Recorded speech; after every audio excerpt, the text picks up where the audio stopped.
When Maldoror was discovered by the Surrealists, another shift occurred in the reception of the text. The animality of Maldoror suddenly gave way to an almost mystical quality. André Breton noted that Maldoror was the expression of a revelation so complete it seems to exceed human potential. Philippe Soupon edited several editions of Maldoror, and Louis Aragon wrote the essay Lautréamont et nous.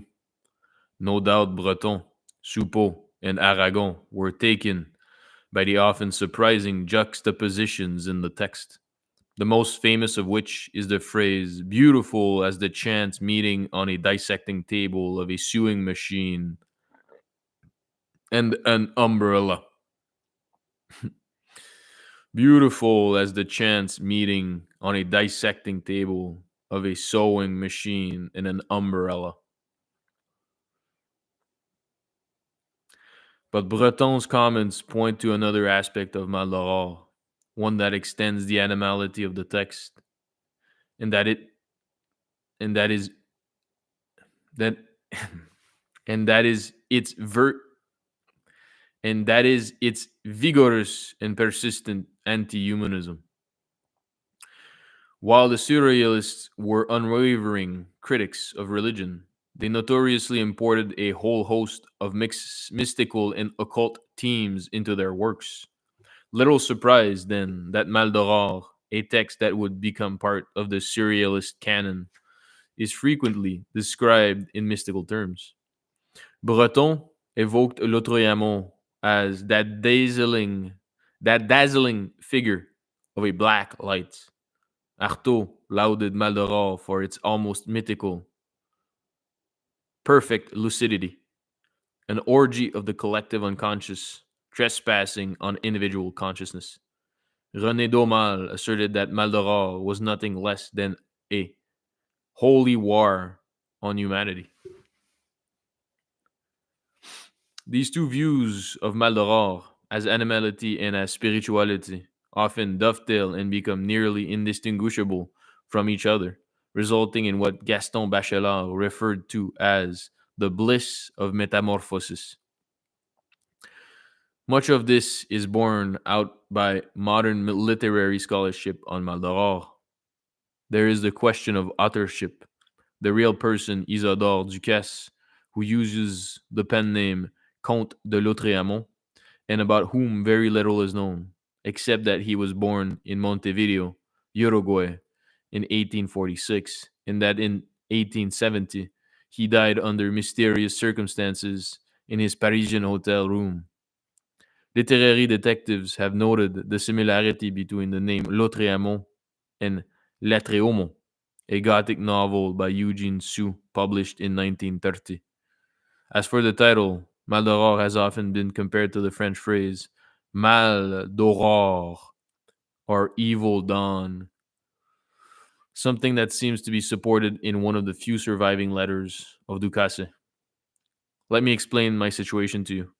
I have sung of evil as did Mickiewicz, Byron, Milton, Sauty, Musset, Baudelaire, etc. Further detective work was highlighted the many textual Further detective work has highlighted the many textual appropriations that find their way into Maldoror, from literary appropriations of Homer, the Bible, Shakespeare, Dante, Baudelaire, Mathurin, to extended passages from textbooks on mathematics and the natural sciences. Foremost among them, Jean-Charles Chénus, Encyclopédie d'histoire naturelle, 1850 à 1861. All of the facts surrounding Maldoror seems to point to a text that at all levels attempts to unhumanize itself, divesting itself of authorship, authentic voice, and even significance. The text of Maldoror is predatory in its extensive borrowings, and true to Praz's words, ultimately becomes an autophage, devouring itself in the process. As we will see, this tendency towards a self abnegation, at once corporeal and textual, allows Maldoror to effectively collapse the distance separating the bestial and the spiritual.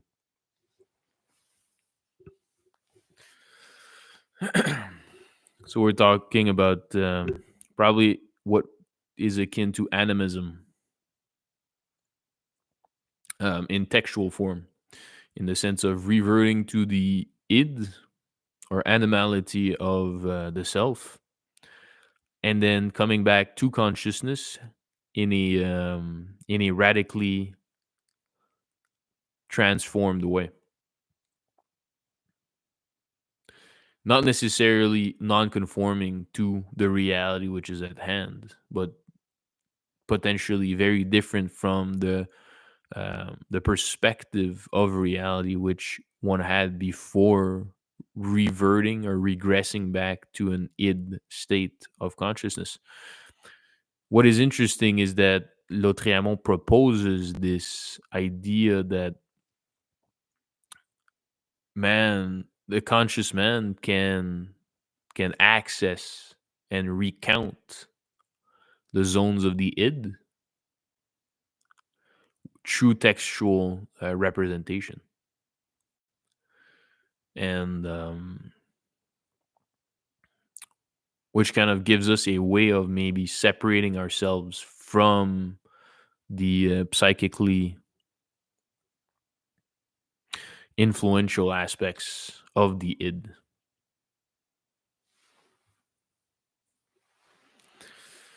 Um, Given that the id kind of presupposes a form of control of behavior on the part of the id itself and not necessarily on the part of the ego, which would be defining of the self in that context.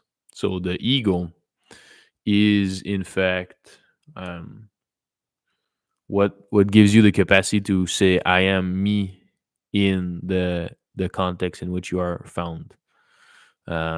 Beyond the me is the over me or the above me, the super me or the uber me, the sense of further achievement of the me, the self, the I, the ego. And once you arrive at that picture of what the ego might be as projected in the future, then you can you can ascertain better social or societal demands.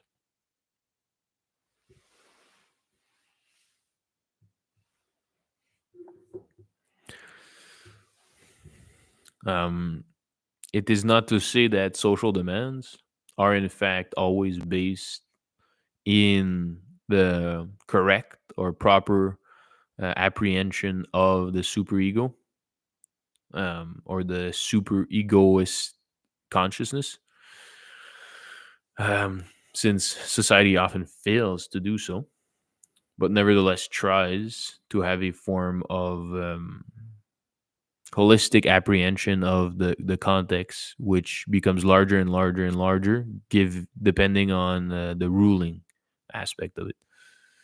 Um, for example, the federal to provincial government to a municipal government. And so I am not interested in dealing in simple politics. Other than simple politics is what dictates my ability to live. So I will uh, further partake in the most simple of politic to the most complex of political structures, systems, and precisely systems of dissemination of information, which will allow me to participate in reality as a better functioning human. Hmm. As the human is still the marker of attachment to the ego, right? And hence why I started with a passage from Eugene Tucker and Tentacles Longer Than Night, because essentially what Lautréamont proposes and what Eugene Tucker applies to Lautréamont's text is this sense of obvious rejection of the human, right? The rejection of humanity as such, and therefore the rejection of humanitarian aid. reverting us back to a sense of animality as to our participation in reality. The animal is not necessarily the consequence of the inhuman or the unhuman, precisely because what we call alienation is also a something that comes out of the unhuman, right? The negation of the human, because what lies beyond the human is not the animal, right? It might be a reversion to animality and to animalism as something which is a part of us, but ultimately it moves beyond that into the realm of alienation, right? And potentially what you would call a sense of dissociation as regarding your identity in the world, beyond the human or above the human or below the human, precisely, right? The human kind of exists in this relative gradiency of existence based on measurements of capacity, right? And the measurement of what you would call the quality of consciousness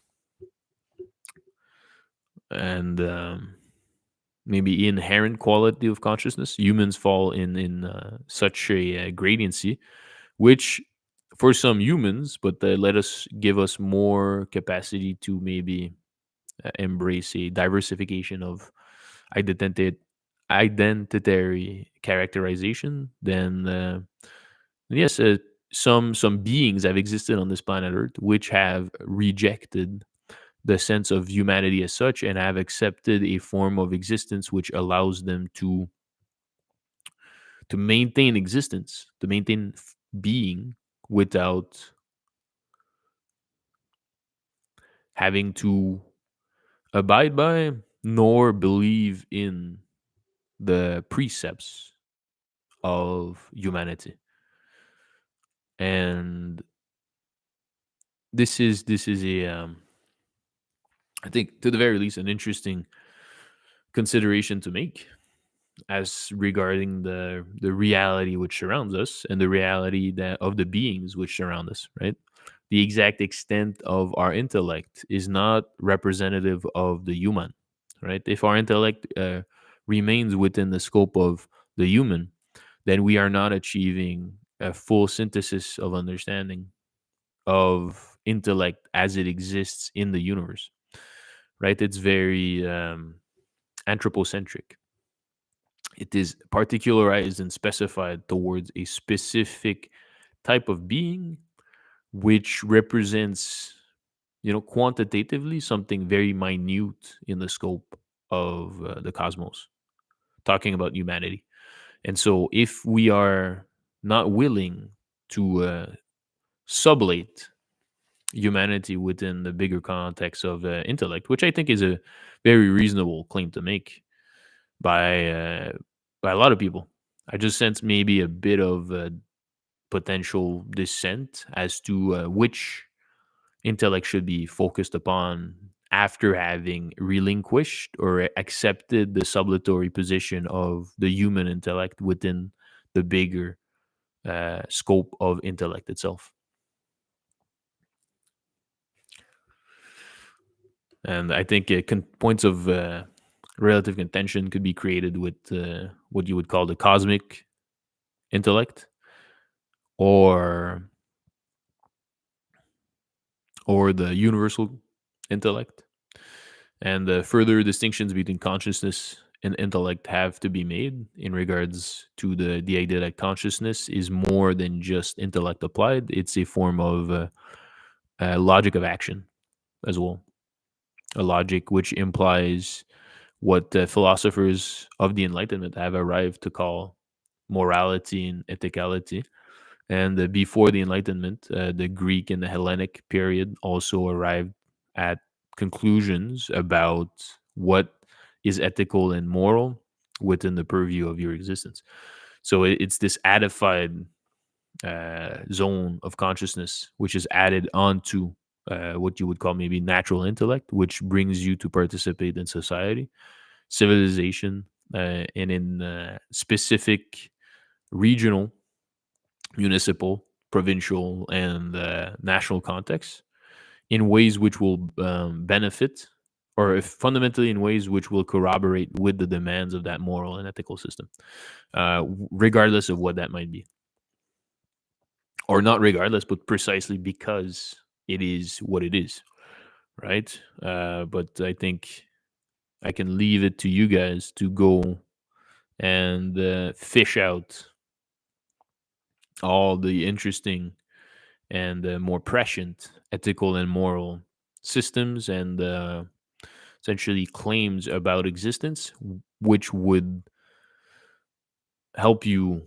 construct a strong and valid position in society, civilization, and in your geopolitical context at large.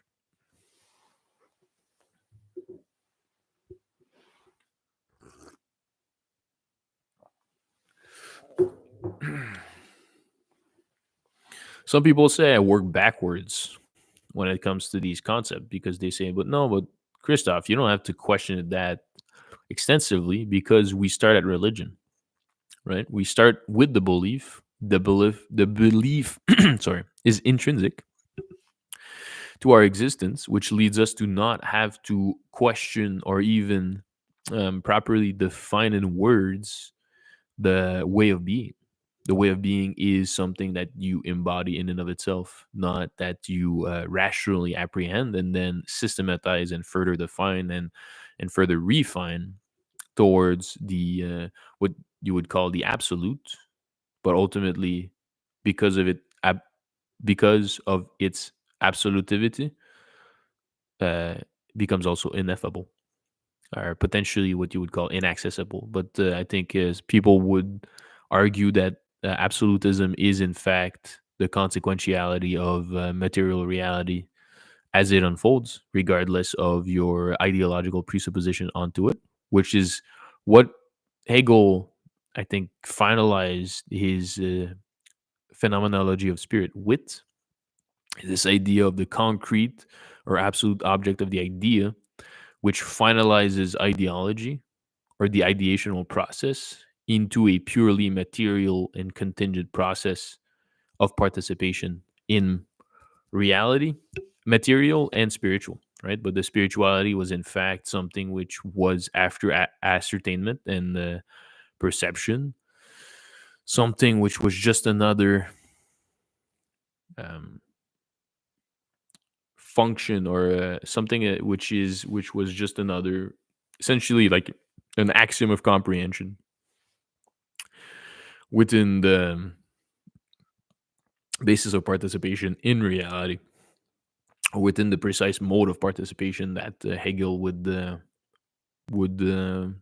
subsequently can result from once spirit had been properly phenomenologically ascertained, and phenomenology being a science of the ascertainment and apperception of a moment, an event, or a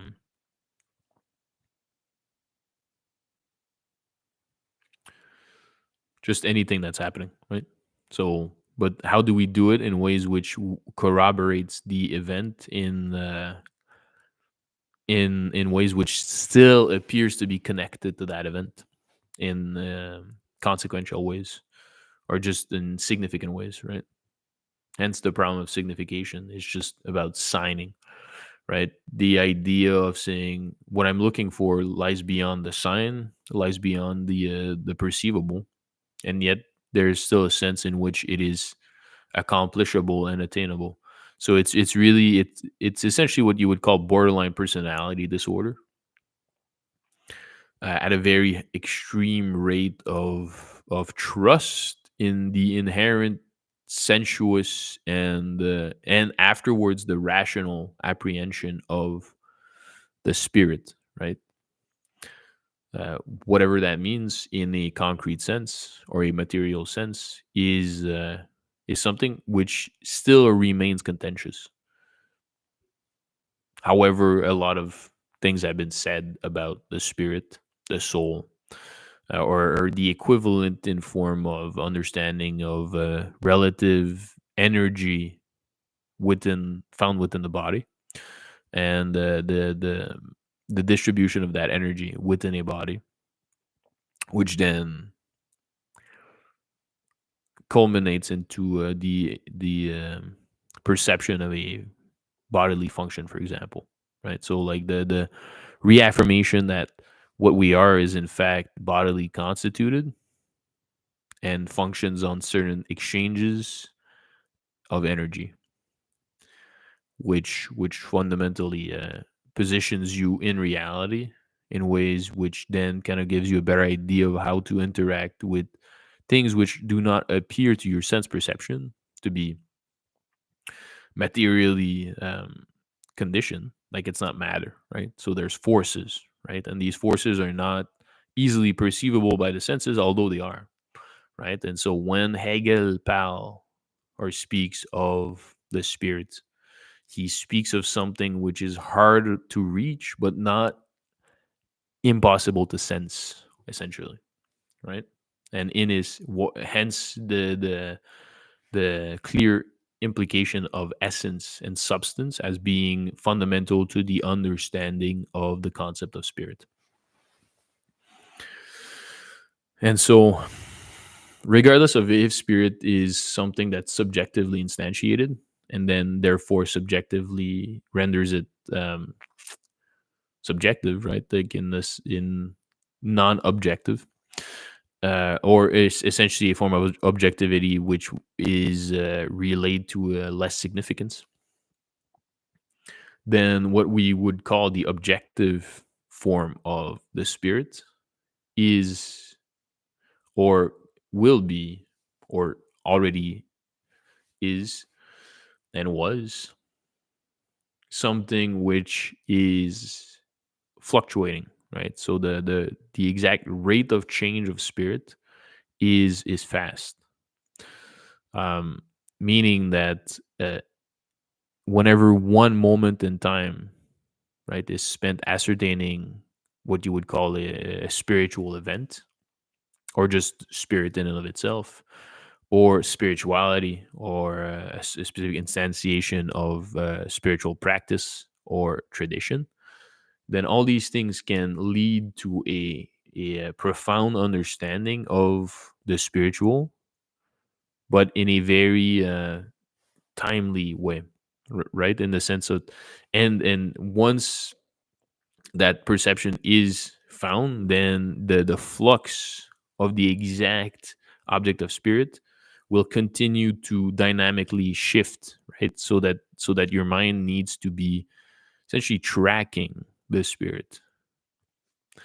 But ultimately, the point of tracking the spirit is to maybe understand the essence of the context, right? What brings the context to be what it is, what enables it to be what it is, and what sustains it to be what it is, right?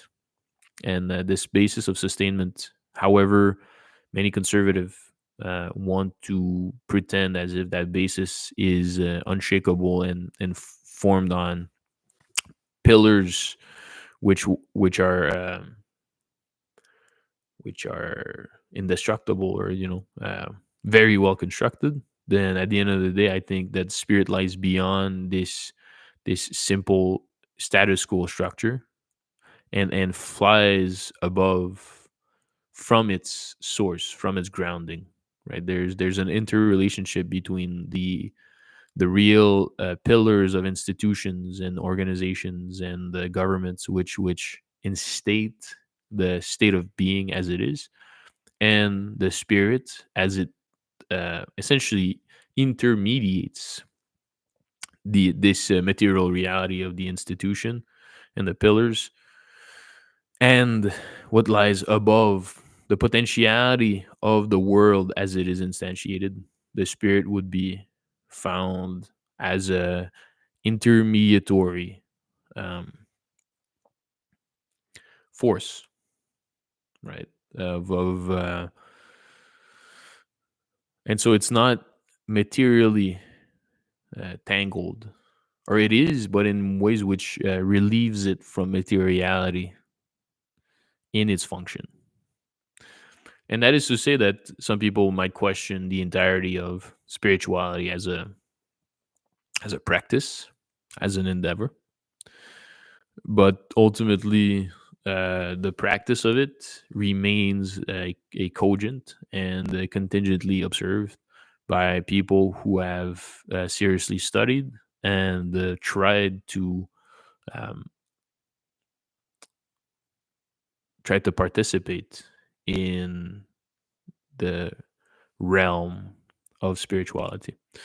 And so, on that note, I think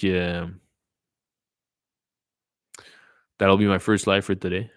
And I'll be posting these videos as mementos since I'm not expecting my first lives to be quite high. But if I continue sharing my interests and continue sharing my thoughts on my fundamental beliefs about ontology, epistemology, the fundamentals of reality, and all this fun stuff, which essentially makes our reality what it is, then other people, other humans, other individuals found within reality will join me in my task and my quest so that we may profit extensively from the explorations and adventures within thought, within the mind, within language, within communication, all found within these concepts, since we cannot do without. And once we fundamentally do without them, then we might be relieved of them.